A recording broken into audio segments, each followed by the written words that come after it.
Estamos estudando as 7 cartas, as 7 igrejas do Apocalipse. Estas 7 cartas são as últimas palavras que nós temos registradas na Bíblia Sagrada da própria pessoa de Cristo.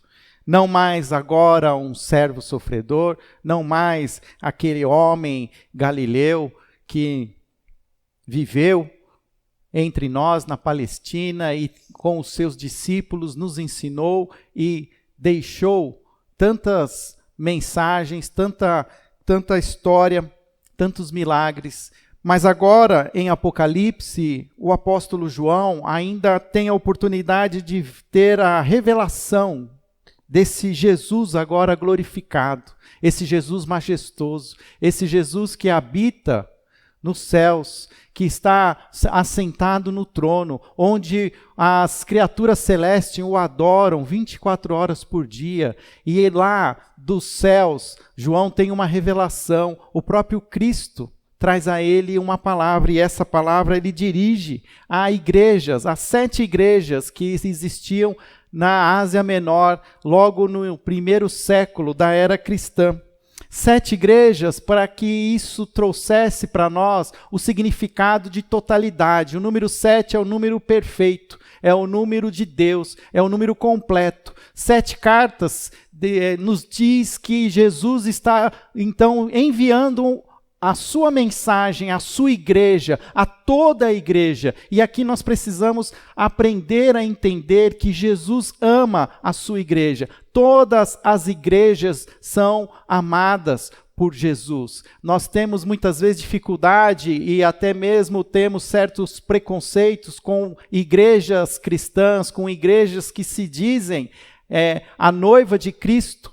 O problema é que nós não temos condições de julgar, nós não somos chamados para sermos filhos de Deus para julgarmos as igrejas, nós somos chamados a amar e permitimos que Jesus cuide das igrejas. E Jesus, então, na carta às 7 igrejas, narradas a partir do capítulo 2 de Apocalipse, nós vamos ver que Jesus ama todas elas têm os seus defeitos, todas elas têm, de alguma maneira, muitas coisas para fazerem diferente, para que possam continuar vivas. Mas mesmo assim, Jesus faz questão de se revelar até elas, de mostrar quem Ele é, do seu amor e ensiná-las a mostrar-lhe um caminho melhor. Hoje nós vamos abrir o capítulo 3 de Apocalipse, nós estamos já agora na 5ª carta que Jesus manda que João escreva à igreja que se encontra na cidade de Sardes. Capítulo 3, versículo 1, diz assim: Ao anjo da igreja em Sardes escreva: Estas são as palavras daquele que tem os 7 Espíritos de Deus e as 7 estrelas. Conheço as suas obras. Você tem fama de estar vivo, mas está morto. Esteja atento, fortaleça o que resta e o que estava para morrer, pois não achei suas obras perfeitas aos olhos de Deus. Lembre-se, portanto, do que você recebeu e ouviu. Obedeça e arrependa-se. Mas, se você não estiver atento, virei como um ladrão e você não saberá a que hora virei contra você. No entanto, você tem aí em Sardes uns poucos que não contaminaram as suas vestes. Eles andarão comigo vestidos de branco, pois são dignos. O vencedor será igualmente vestido de branco. Jamais apagarei o seu nome do livro da vida, mas o reconhecerei diante do meu Pai e dos seus anjos. Aquele que tem ouvidos, ouça o que o Espírito diz às igrejas. Vamos orar mais uma vez. Senhor, a partir da leitura da Tua palavra, queremos também agora entender cada vez mais, ó Pai, dos Teus desígnios, da Tua vontade, do Teu coração, do próprio Cristo, ó Pai, do próprio Jesus em nós. Ó Pai, obrigado por sabermos que Jesus ama a igreja, que Jesus a deseja, que Jesus a busca, que Jesus a percorre. E está disposto, ó Pai, a caminhar, a nos mostrar o melhor caminho, está disposto a nos curar, mas também está disposto a nos confrontar. Por isso pedimos que o Senhor, a partir do Espírito Santo, que tem poder para nos confrontar, e nos fazer, Senhor, entender o pecado, a justiça e o juízo. Que Ele tenha liberdade para nos encontrar e abrir os nossos corações para entender as palavras de Jesus. Esta é a nossa oração. Assim oramos em nome de Jesus. Amém. Estamos vivendo momentos difíceis como igreja, como cidadãos brasileiros. Estamos enfrentando uma pandemia de coronavírus, algo que talvez já tenha existido alguma outra epidemia, mas nunca uma pandemia que trouxesse tanto transtorno, tanto angústia para todo o nosso mundo. É verdade que nós vivemos num mundo globalizado. Não há nada mais hoje que aconteça em qualquer canto do mundo que não tenha o seu reflexo no lado oposto desse mesmo mundo. Cada vez mais estamos vivendo momentos derradeiros da história, onde nós estamos percebendo a globalização, estamos percebendo que tudo aquilo que é feito na face da terra é visível, é mostrado, é possível assistir-se. E agora, quando estamos aqui lendo essas 7 cartas às 7 igrejas, a pergunta que tenho feito é: qual é a igreja necessária para esses tempos? Qual é a igreja que Jesus deseja que sejamos? Como a primeira igreja batista de Campinas deve ser como igreja em tempos de pandemia, em tempos de caos. Estamos aprendendo, revisitando cada carta que Deus deseja que a sua igreja se mostre necessária a partir de algumas características, a partir da característica da igreja de Éfeso, por exemplo, onde precisamos nunca nos esquecer do primeiro amor, mas continuar sendo uma igreja que não para de amar. Ao revisitar a igreja de Esmirna, entender que a igreja necessária para os nossos dias é uma igreja que ela não foge do sofrimento, mas ela enfrenta o sofrimento como um chamado divino para a igreja.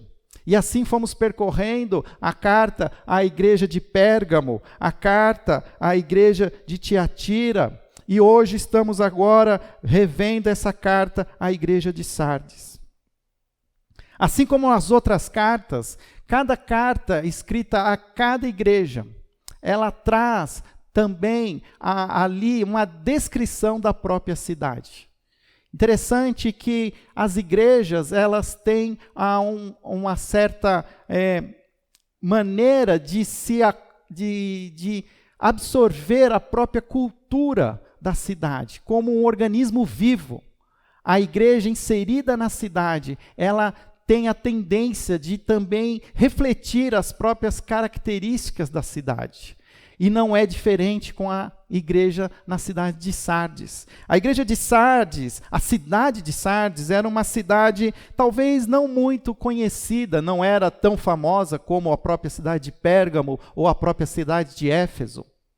A cidade de Sardes, ela se localiza numa região que agora, nos últimos tempos, tem se tornado mais conhecida por nós. A Capadócia, região da Turquia, aquela região montanhosa, é onde estava estabelecida a cidade de Sardes. Não só estava na Capadócia, mas estava estabelecida no alto de uma grande colina.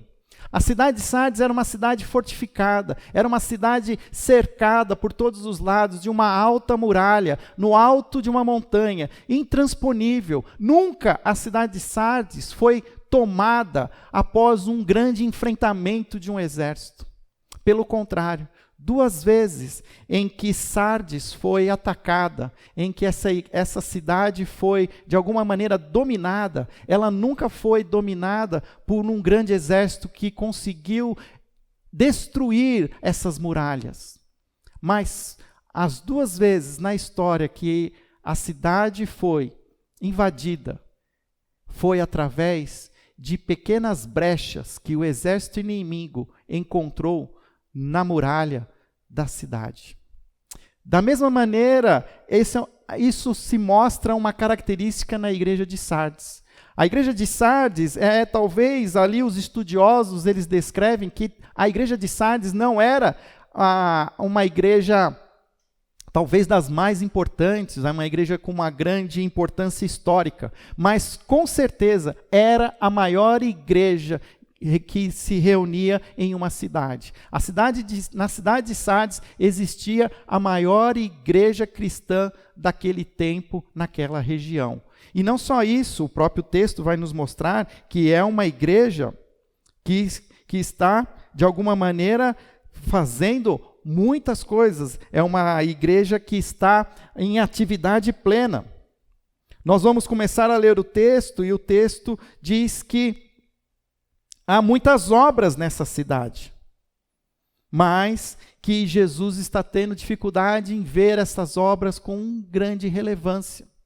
O fato é que, assim como a cidade de Sardes, a igreja na mesma cidade, ela acha que está bem, que ela está protegida, que ela não tem inimigos para vencer, pois ela está selada, ela está de alguma maneira protegida.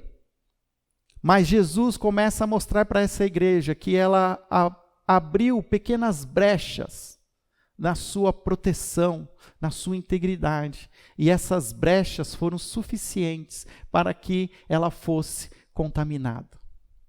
Nós, novamente, estamos vivendo um tempo onde contaminação é uma palavra extremamente perigosa nos nossos dias. Nós estamos tendo que ter muito zelo e muito cuidado, onde ao lavar as nossas mãos, ao tocar em qualquer objeto e depois higienizar para que nós também não nos contaminemos, estamos usando máscaras. Ao terminar aqui, nós colocamos as nossas máscaras, saímos, voltamos para as nossas casas. Há um perigo no ar, há um vírus que está exposto, invisível, mas que precisamos estar lutando contra ele, nos preservando, nos mantendo limpos, nos mantendo íntegros, porque esse vírus, ele é mortal. Da mesma maneira, a igreja de Sardes, sem se perceber, ela se contamina. Ela não se contamina de um vírus que traz uma doença física, mas ela se contamina com um vírus que traz uma doença espiritual. O vírus que contamina a igreja de Sardes é um vírus que nós podemos chamar de mundanismo. É um vírus que ele entra de maneira muito sutil, por pequenas brechas que vamos abrindo na nossa própria vida espiritual e que, sem percebermos, ele vai nos contaminando, e não só nos contamina, mas como também ele se torna mortal, a ponto de trazer a morte da igreja. Jesus, ao falar com esta igreja, ele traz um diagnóstico muito negativo, ele traz um diagnóstico extremamente grave. Ele diz que a igreja, ela está morta. Ela imagina-se que está viva, mas Jesus, olha como ele começa a carta, ele diz assim: estas são as palavras daquele que tem os 7 Espíritos de Deus e as 7 estrelas. Eu conheço as suas obras. Você tem fama de estar vivo, mas está morto.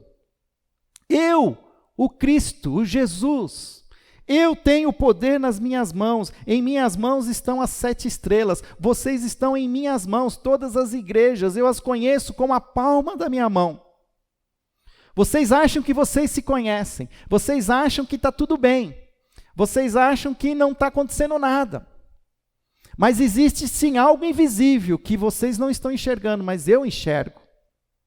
E eu enxergo algo que não é somente o exterior, mas eu olho o coração. 1 Samuel, capítulo 17, versículo 4, se eu não me engano. Deus confronta Samuel na escolha de Davi. Samuel acha que Davi não é a pessoa certa. Senhor, nós vimos tantos outros irmãos aqui, filhos de Jessé, mas por que esse? Parece tão fraco, tão raquítico. E nesse texto, Deus responde assim a Samuel: o homem, ele vê o exterior. O homem, ele se fascina com a aparência. Mas Deus, Ele vê o coração. Da mesma forma, essa igreja, ela estava se vangloriando da sua aparência. Era uma igreja grande, talvez ela tinha até um certo orgulho de ser a maior igreja reunida numa só cidade. Ela se vangloriava das suas obras. E Jesus aqui começa a falar para eles assim: eu conheço as obras de vocês, eu estou vendo o que vocês estão fazendo, e vocês estão fazendo muita coisa. Mas olha, isso tudo é uma aparência.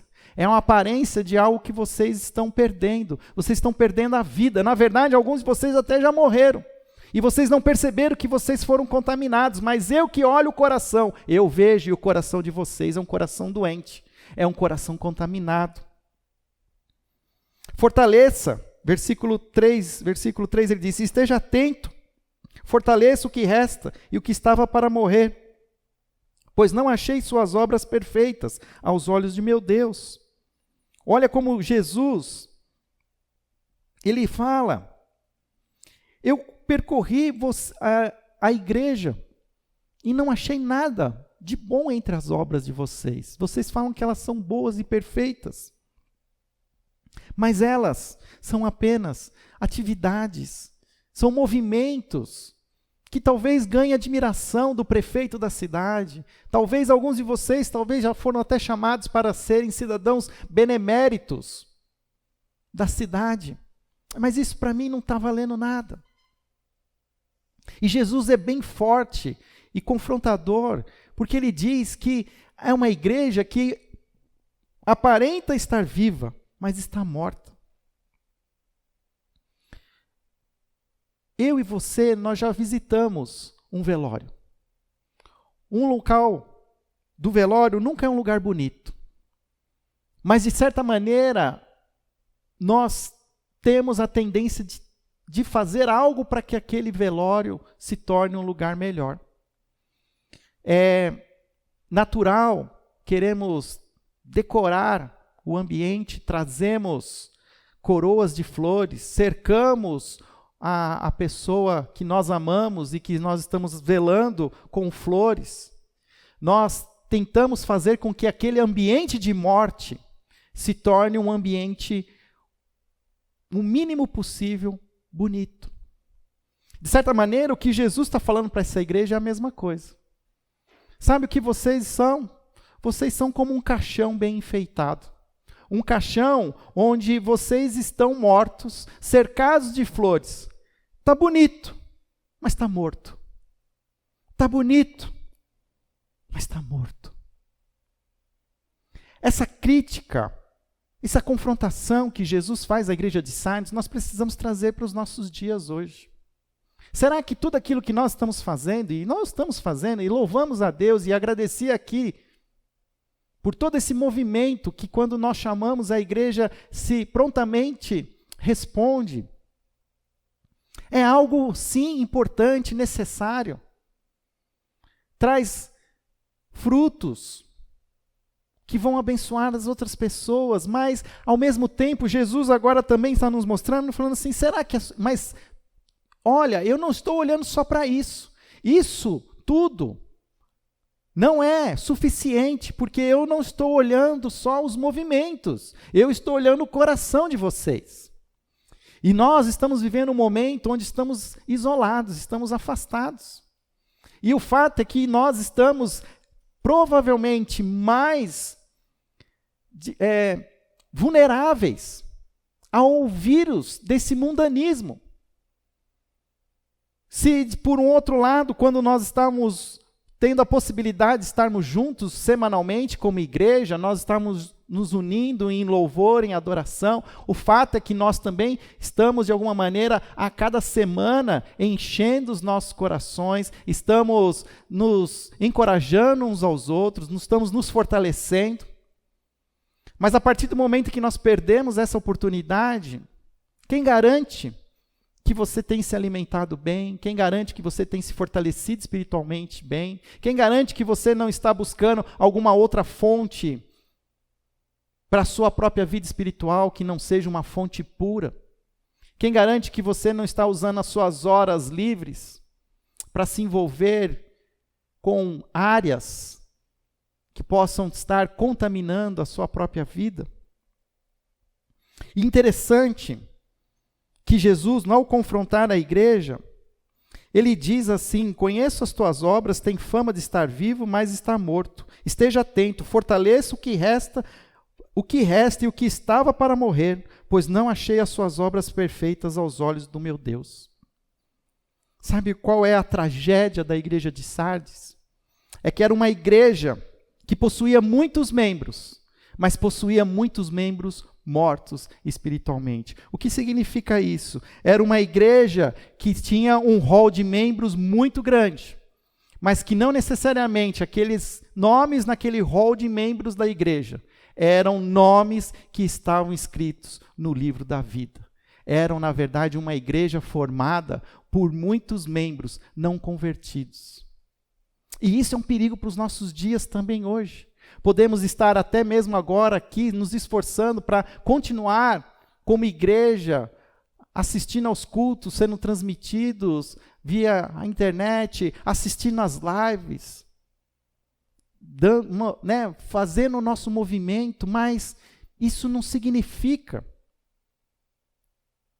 que você é um crente em Cristo Jesus. Isso não significa, você pode estar até trazendo os itens da cesta básica, você pode estar sensível à dor do irmão, ajudando, trazendo seu recurso. Mas isso não é garantia de que você é um filho de Deus salvo em Cristo Jesus. Não basta simplesmente querer ser um filho de Deus, é preciso crer em Jesus. E ele é claro quando ele diz: esteja atento, fortaleça.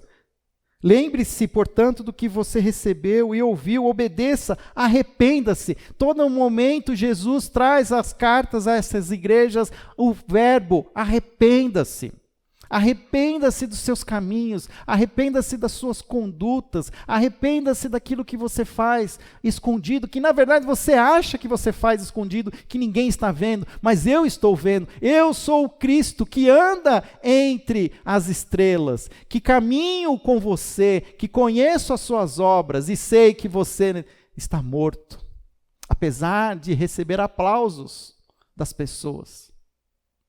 Percebe que Jesus está sendo extremamente rígido com essa igreja. Na verdade, em Sardes nós não vamos ver Jesus trazendo nenhum elogio à igreja. Nós vamos ver que algumas outras igrejas, apesar das suas deficiências, Jesus é capaz também e traz elogios, mas agora para a igreja de Sardes não há elogios.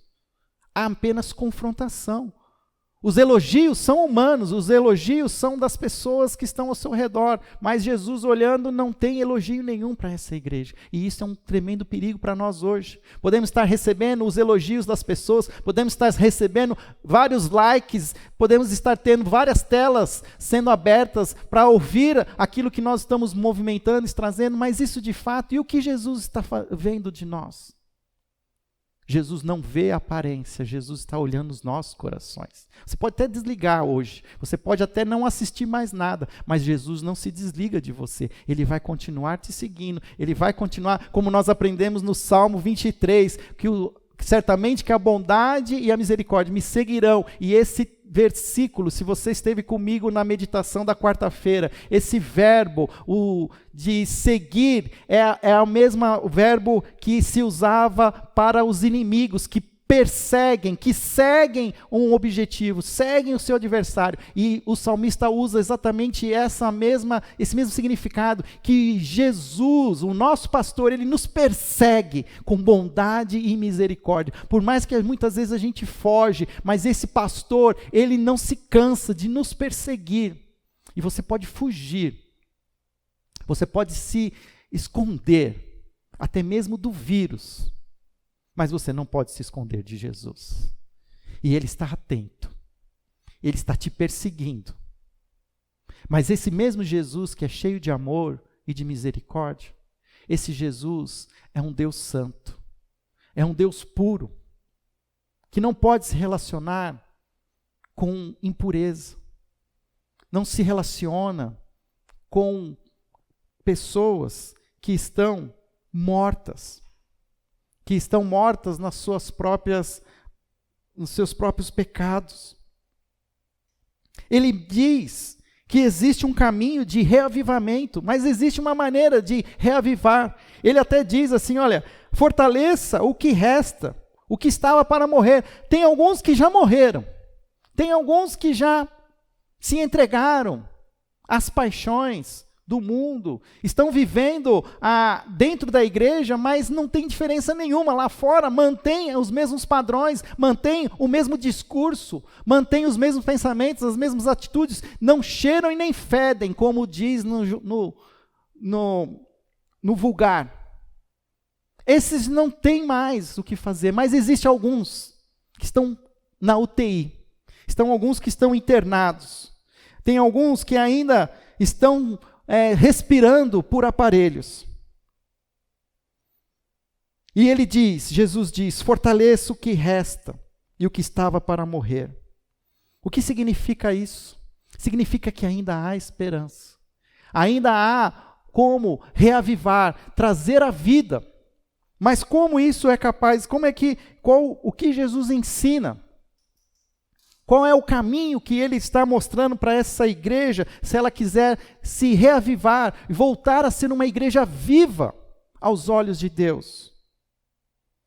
Há alguns imperativos, pelo menos 5 imperativos são destacados, mas eu vou unir esses imperativos em 3. Quando ele diz, lembre-se, versículo 3, lembre-se, portanto, do que você recebeu e ouviu, e obedeça. Durante esses dias, e já estamos há mais de 50 dias, alguns de nós, com uma rotina diferente, com uma rotina muitas vezes mais dentro de casa, alguns de nós continuamos trabalhando, continuamos de alguma maneira exercendo as nossas atividades, mas o fato é que existem muitos de nós e muitos jovens, alunos de faculdades, escolas, cursinhos, colégios, que estão impedidos de continuar na sua rotina diária. O que nós estamos fazendo com todo esse tempo que nos é agora oferecido? Porque o fato é, você sabe, eu e você sabemos, que o home office, ele não é tão intenso como o trabalho fora. Porque o home office, de alguma maneira, faz com que você tenha uma certa flexibilidade. E nessa flexibilidade, o que você tem feito com o seu tempo? Será que você tem buscado se contaminar com as coisas do mundo?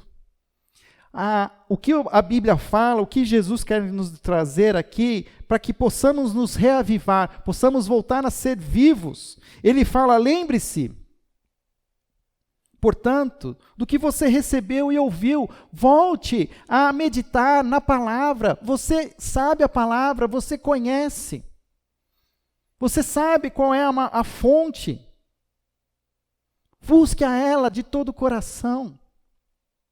A grande crise que eu tenho entendido, e essa crise é minha também, é que às vezes o meu desejo de prazer está nas coisas do mundo e não está nas coisas de Deus.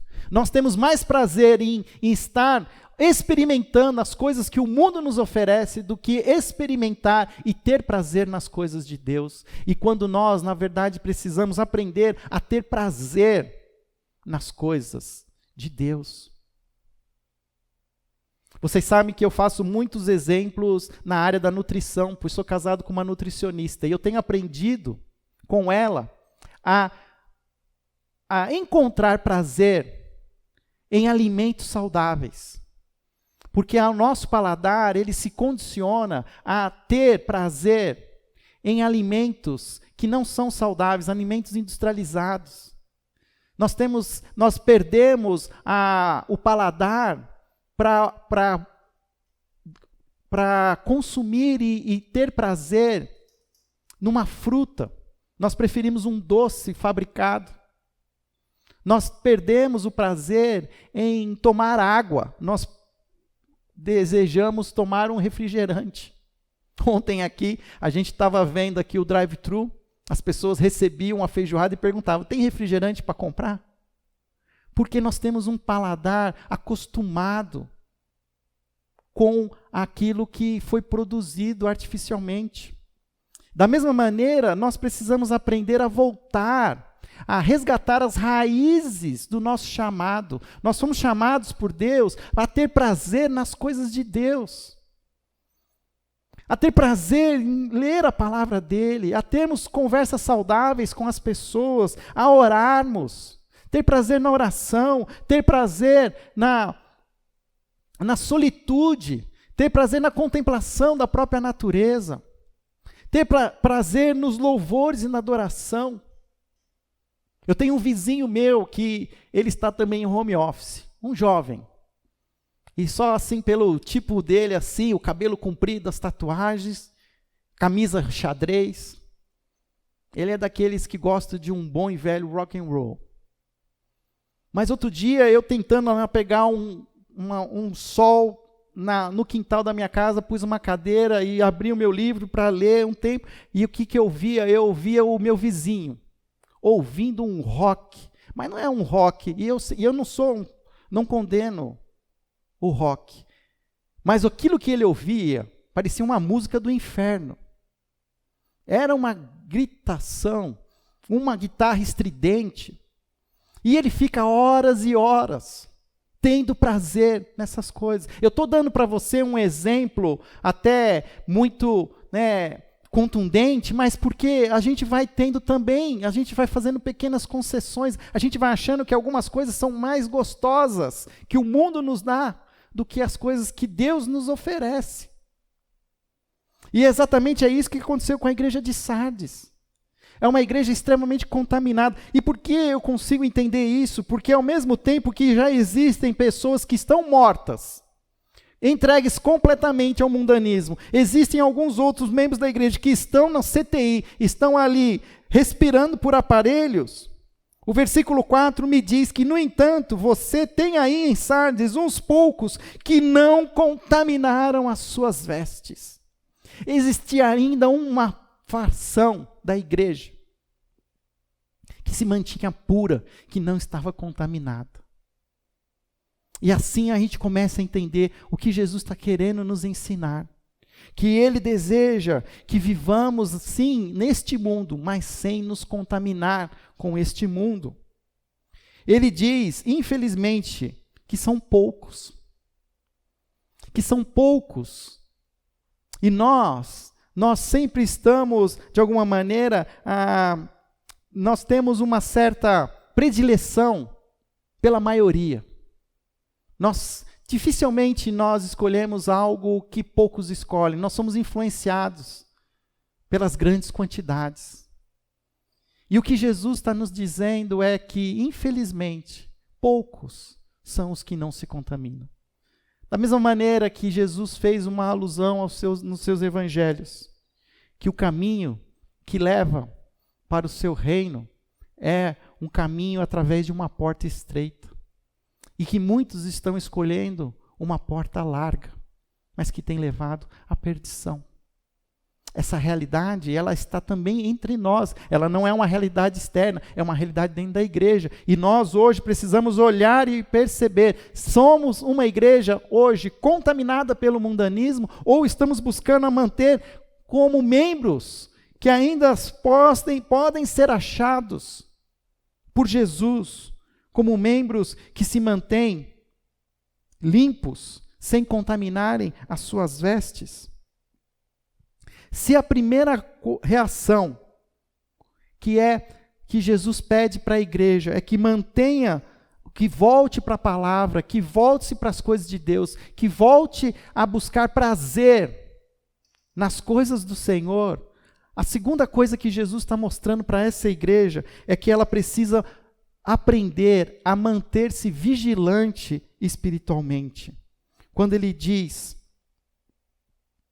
versículo 3, é a continuação do versículo 3, ele diz, mas se você não estiver atento, virei como um ladrão, e você não saberá que hora virei contra você. Sabe qual é uma das características de uma pessoa que está contaminada pelo mundo?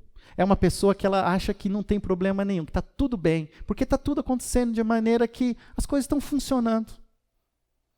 E é interessante que, nesse momento, a igreja de Sardes, você não vê Jesus falando para essa igreja, encorajando, porque essa igreja está sendo perseguida. Não tem essa menção, a igreja não está sendo perseguida. Também não há uma menção, nem uma confrontação de Jesus a essa igreja, porque existe aqui algum Balaão, um profeta ensinando alguma heresia, ou uma profetisa como Jezabel, trazendo ensinamentos falsos para essa igreja. Essa igreja não estava sofrendo. Muito pelo contrário, essa igreja estava bem. Mas é exatamente por estar bem, é que ela abriu brechas, assim como a própria cidade foi invadida pelas brechas na muralha. Essa igreja também, sem se perceber, se permitiu ser contaminada. E o mundanismo, ele tem isso, ele nos anestesia. Nós começamos a achar que as coisas estão tudo bem, que aquilo que nós estamos vivendo é o que tem que ser feito mesmo. Até nós começamos a fazer planos, sonhos de continuar vivendo, e nós não queremos que as coisas mudem, porque está tudo bem. E aí quando chega uma pandemia como essa, que tira as coisas boas, nós ficamos extremamente angustiados, nós ficamos neuróticos, ficamos irados. Porque nós não queremos que as coisas mudem, porque nós queremos continuar do mesmo jeito, porque assim está bem. E o que Jesus está falando é que assim não está bem, que é preciso vigiar, que é preciso prestar atenção, porque Satanás, ele nos envolve de uma maneira tão sutil, que nós muitas vezes não percebemos. E também falamos na nossa própria natureza humana, que ainda somos influenciados por essa carne, e que a gente vai aos pouquinhos, nós vamos dando pequenas aberturas, nós vamos fazendo pequenas concessões. E o texto diz que nós precisamos vigiar, porque Jesus, ele voltará. E essa é uma noção que a igreja de Cristo precisa ter, que Jesus voltará. Esses dias eu fiquei bastante angustiado, fiquei bastante aflito. E lá na minha busca por trazer no meu coração paz, eu fui atrás das canções. E curioso que eu fui buscar canções da minha época de infância, daquilo que eu ouvia sendo cantado pela igreja em que eu nasci, há 40 anos atrás, quase 50 anos atrás. E desses cânticos antigos, eu comecei a revisitar algumas outras canções. E o curioso é que eu percebi que existiam muitas canções que falavam da volta de Cristo, falavam da esperança de Jesus voltaria, que estamos vivendo um mundo difícil, um mundo de dor, um mundo de angústia, um mundo de guerras, um mundo de doenças, de mortes, de terremotos, mas que nós estávamos caminhando para um destino eterno e que Jesus voltará. Então eu comecei a perceber quantas canções no passado despertavam a igreja e faziam com que a igreja continuasse vigilante. E o fato é que as últimas décadas, no Brasil, por mais que nós tenhamos tido problemas financeiros, nós passamos por um dos momentos mais estáveis econômicos de toda a história do nosso país. Mas isso foi o suficiente para a nossa igreja se acomodar. Foi o suficiente para surgir a diabólica teologia da prosperidade, porque faz com que ansiemos pela prosperidade aqui na terra, e não pelaquilo que foi prometida nos céus. É como se, de alguma maneira, a igreja, ela quer fazer o quê? Ela está tão bom aqui, que então vamos trazer as bênçãos do céu para cá. Quando, na verdade, nós somos chamados para viver uma outra realidade, um outro reino. E nós precisamos voltar a ser vigilantes. Se você olhar o texto de Mateus capítulo 24, é conhecido como o pequeno Apocalipse de Jesus, o final do texto, no versículo 42, Jesus ele é contundente. Ele diz: portanto, vigiem, porque vocês não sabem em que dia virá o seu Senhor. Mas entendam isso: se o dono da casa soubesse a que hora da noite o ladrão viria, ele ficaria de guarda e não deixaria que a sua casa fosse arrombada. Assim você também precisa estar preparado, porque o Filho do Homem virá numa hora em que vocês menos esperam. Quem é, pois, o servo fiel e sensato, a quem o seu senhor encarrega da sua casa para lhe dar alimento no tempo devido? Feliz o servo que seu senhor encontrar fazendo assim quando voltar. Garanto-lhes que ele o encarregará de todos os seus bens. Mas suponham que esse servo seja mau e diga a si mesmo: meu senhor está demorando. Então comece a bater em seus conservos e a comer e a beber com os beberrões. O senhor daquele servo virá num dia em que ele não espera e numa hora em que não sabe. Ele o punirá severamente e lhe dará lugar com os hipócritas, onde haverá choro e ranger de dentes. Lendo essas cartas, algo tem deixado meu coração muito angustiado. Porque Jesus, ao confrontar essas igrejas, ele está alertando a nós, igreja, aos salvos, aqueles que de alguma maneira têm confessado a Jesus como seu Senhor e Salvador, que quando ele voltar, ele vai julgar as nossas obras. Ele vai julgar as coisas que nós fizemos. Assim como ele olhando para a igreja de Sardes, ele diz que não achei as suas obras perfeitas. Isso vai acontecer conosco, nós que nos chamamos igreja hoje. A ponto de que ele diz, em todo o final de todas as cartas, ele diz: ao vencedor, aquele que persistir, aquele que se manter puro, aquele que fizer o que eu estou falando, aquele que se arrepender, aquele que me buscar de todo o coração.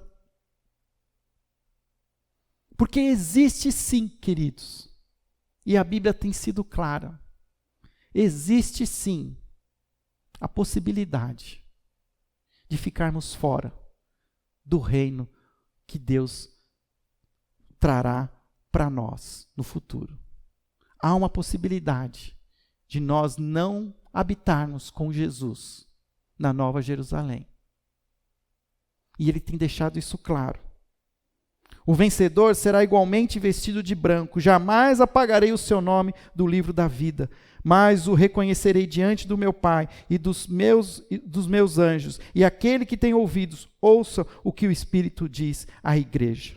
Se eu preciso voltar a ter prazer na palavra do Senhor, nas coisas de Deus, se eu preciso ter vigilância espiritual, estar atento para os sinais que Deus tem dado, que Jesus está voltando e que Ele quer que nós continuemos vigiando e orando, eu preciso também, por último, voltar a ter uma vida de santidade, a voltar a ter a minha vida íntegra, a me permitir abrir mão de tudo aquilo que eu tenho tido de contato com o mundo, que tem me contaminado, mas, novamente, me cercar de pureza. Hebreus, capítulo 13, e esse é o último texto. O autor, capítulo 12, versículo 16, ele diz assim: esforcem-se para viver em paz com todos e para serem santos. Sem santidade ninguém verá o Senhor. Sem santidade, ninguém verá o Senhor. O vencedor será igualmente vestido de branco. Jamais apagarei o seu nome do livro da vida. Talvez o seu nome esteja escrito hoje no hall de membros da Primeira Igreja Batista de Campinas. Seu nome está aqui. Tudo bonitinho. Mas a pergunta que não quer calar: será que o seu nome está no livro da vida? A promessa que Jesus faz é que ele não apagará. Ou seja, há uma possibilidade de que alguns nomes sejam apagados, porque morreram contaminados pelo mundo. É tempo de voltarmos os nossos corações para Jesus. Se queremos ser a igreja necessária para esses dias, precisamos ser uma igreja santa, uma igreja que não só se movimenta através das ferramentas virtuais, mas é uma igreja que está viva, uma igreja real, uma igreja em que onde Jesus nos encontra, Ele nos vê com vestes brancas, nos vê tendo prazer nas coisas de Deus, nos vê sendo vigilantes, estando atentos em oração. E se isso não é o seu caso, se não é assim que você se encontra hoje, ainda há um caminho, há tempo, arrependa-se. Arrependa-se dos seus maus caminhos, arrependa-se do teu prazer fútil. Peça ao Senhor misericórdia, porque quando Ele voltar, Ele voltará como um Deus santo, justo juiz. Mas ainda há tempo, porque agora o seu Espírito ainda traz graça e misericórdia. Certamente que a bondade e a misericórdia me seguirão. Ela está te perseguindo, ela está correndo atrás de você. Não fuja desse amor. Não se engane pelas paixões do mundo. Não se engane com as mentiras que são ditas. Volte-se ao seu passado. Volte-se ao seu primeiro amor. Volte-se aonde você se encontrou com Jesus. E lembre-se daquilo que Ele te disse naquele dia. Confesse o seu pecado. Confesse o seu pecado. E Ele está pronto para te perdoar e te purificar de toda imundície. Que sejamos essa igreja viva nos nossos dias. Talvez alguns de nós mais velhos, no nosso saudosismo, ficamos pensando, puxa, como era bom vivermos a igreja há de décadas atrás. Mas se você está aqui hoje vivo, é porque Deus deseja que você seja a igreja dele aqui hoje, neste caos, sendo instrumento dele, de amor, de graça, de esperança, em meio a toda essa pandemia. Que possamos ser encontrados por Jesus como essa igreja imaculada. E que ao fim da nossa jornada, possamos encontrar os nossos nomes no livro da vida e temos os nossos nomes declarados por Jesus como sendo santos filhos de Deus, salvos em Cristo Jesus. Essa é a nossa oração. Obrigado, ó Pai, pela Tua palavra. Que palavra forte, ó Pai.